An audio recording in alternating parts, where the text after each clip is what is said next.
अभी तक आपने सुना कि नवाबजादी नुसरत पर एक पुलिसराज शख्स आशिक हो गया था। महफूज नामी वो नौजवान हर परेशानी में फौरन हाजिर हो जाता। मुखिया के बेटे ने उससे जबरदस्ती निकाह करना चाहा तो उसी मावराई तरीक़े को आजमा कर महफूज ने उसे बचा लिया। उसी ने मशवरा दिया कि इस गांव पर मुसीबत आने वाली है, जितनी जल्दी मुमकिन हो यहाँ से निकल जाओ वरना इस मुसीबत में घिर जाओगी। फसादात की वजह से तमाम रास्ते बंद थे। महफूज ने बताया कि 2 ट्रक वाले इस गांव में फंसे हुए हैं, वो लखनऊ के हैं और वापस जाना चाहते हैं।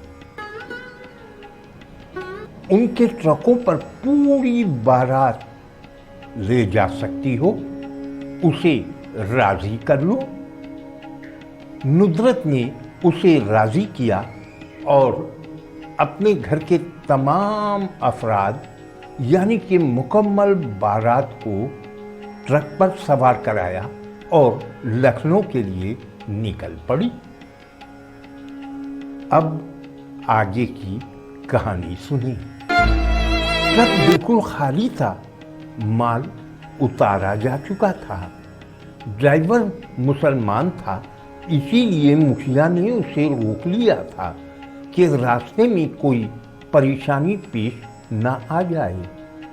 उसका कहना सही था, इतना लंबा रास्ता था, कहीं भी कुछ हो सकता था, मगर ड्राइवर खुद को कैसे समझाता कि उसके बीवी बच्चे लखनऊ में अकेले थे।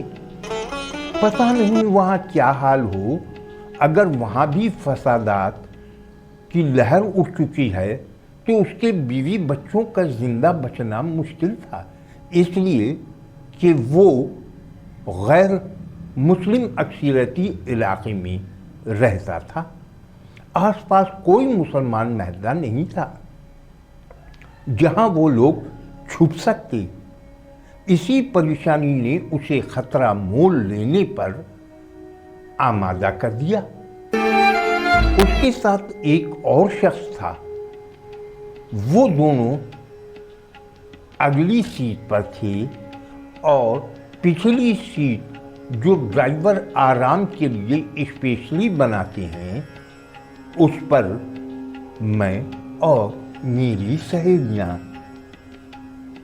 आराम से बैठ गई थीं। अगली हिस्से में सारे बाराती थे, वही बाराती जो ट्रेन में थे। वो सब खौफजदा थे कि रास्ते में कहीं बलवाई ना घेर ले, मगर मैं पूरी तरह मुतमईन थी। मुझे यकीन था कि अब इस ट्रक को अगर पूरी फौजी बटालियन भी घेर ले तो हमारा बाल बैंका नहीं होगा, क्योंकि मेरा मुहाफिज, मेरा महफूज मेरे साथ है। महफूज के पास पुरस्कार कुव्वत है, इसलिए कोई भी हमारा कुछ बिगाड़ नहीं सकता। मगर मैं मुस्तकबिल में झांक तो नहीं सकती थी, इसीलिए खुश खुश ड्राइवर वाले पोर्शन में बैठी उससे बातें कर रही थी और कभी कभी साइड मिरर में पीछे आने वाले ट्रक को भी देख लेती, क्योंकि उसमें भी बाराती थे। महफूज ने गांव से निकलने से पहले ही मुझे बता दिया था कि ड्राइवर के बीवी बच्चे बखैरियत हैं। इस बात ने मुझे भी मुतमईन कर दिया था और मैंने ड्राइवर से शर्त लगा ली थी कि वहां कुछ भी नहीं हुआ है। उसे पता था कि हम लोग कल वाली ट्रेन से आए हैं, इसलिए मैंने जो कहानी गढ़कर सुनाई थी कि परसों मैं लखनऊ से चली थी, लखनऊ में मुकम्मल अमन है, इसीलिए फिर लखनऊ वापस लौट रही हूँ। मेरी बातों ने ड्राइवर को हौसला दिया था और वो मुतमईन हो गया था। मज़े से गाना गुनगुनाता हुआ ड्राइव कर रहा था। उसके बराबर में जो शख्स बैठा था वो हुलिये से ही सब्जी फरोश नजर आ रहा था। मैंने उससे पूछा, हाँ तो आपका नाम क्या है? जी मेरा नाम फेंकू कसाई कसाब है। ये कैसा नाम है? कसाई और कसाब तो एक ही हुए। उसने तड़ से कहा, मेरा नाम फन्ने खां है, मगर लोग मुझे फेंकू कहते हैं। मैं ज़ात का कसाई हूँ और कसाब मेरा तखल्लुस है। मैं शायरी भी करता हूँ, मज़ाहिया शायरी। उसके लबो लहजे से मैंने अंदाज़ा लगा लिया था कि वो शायरी के गले पर भी छुरी चलाने की पूरी कोशिश करता। फिर भी मैंने कहा, अच्छा तो आप शायर हैं, कुछ सुनाइए ना। किसी शायर से कहा जाए कि कुछ सुनाओ तो फिर वो रुकता कहाँ है, फौरन शुरू हो जाता है। भाई कसाब ने भी देर ना की और बिला तमहीद शुरू हो गए। अर्ज किया है कहकर उसने सांस ली, फिर पहला शेर पढ़ा। सीधी तरह से बात करें क्यों किसी से हम, कालीन पर उचक के चढ़े हैं दरी से हम। सयाद ने पकड़ लिया इतनी सी बात पर, फसले बहार देख रहे थे गली से हम। वाह भाई वाह, आप तो बहुत अच्छा कहते हैं कि शायर से इस्लाह लेते हैं। मैंने हैरत से पूछा, नावक लखनवी से? मुझे याद आ गया कि ये इशार तो मैंने नावक लखनवी के बयाज में पढ़ी है, लेकिन उसे शर्मिंदा करने की बजाय मैंने दाद दी। उसने फिर एक कथा सुनाया। अभी वो दो चार हज़ल और सुनाता कि ट्रक रुक गया।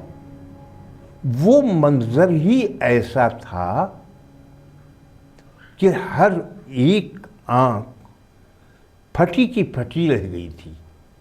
सड़क के बीचों बीच जमीन फट रही थी और एक हैबतनाक औरत बाहर निकल रही थी।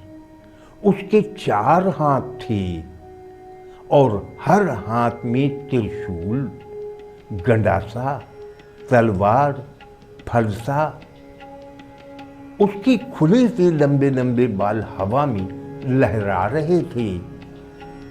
उसके साथ ही बहुत सारे बौने भी उछल उछल कर जमीन से बाहर निकल रहे थे। उस औरत की आंखें मुझ पर जमी हुई थी। वो मुझे खूनी नजरों से घूरे जा रही थी। फिर उसने यकायक उछल कूद शुरू कर दी। हथियारों को हिला हिला कर वो इस तरह उछल रही थी जैसे कोई उस पर हमलावर हो रहा है, मगर इस उछल कूद में भी रिदम थी। हर कदम नपातुला जैसे माहिर रक्कास हो। लम्हा ब लम्हा उछल कूद में तेजी आती जा रही थी। उसके गिर्द दायरा बनाकर वो बगैर सर वाले बौने भी उछल कूद मचा रहे थे। अब मैंने उस औरत को पहचान लिया था। वो हिंदुओं की देवी रणचंडी थी। चंडी हिंदुओं की खूनी देवी, जो तबाही की देवी भी कहलाती है। क्या नुसरत उसका मुकाबला कर पाएगी? उससे बच पाएगी? اس کا خاندان زندہ بچ جائے گا؟ محفوظ سامنے کیوں نہیں آیا؟ اس کا جواب اگلی ویڈیو میں ملاحظہ کریں۔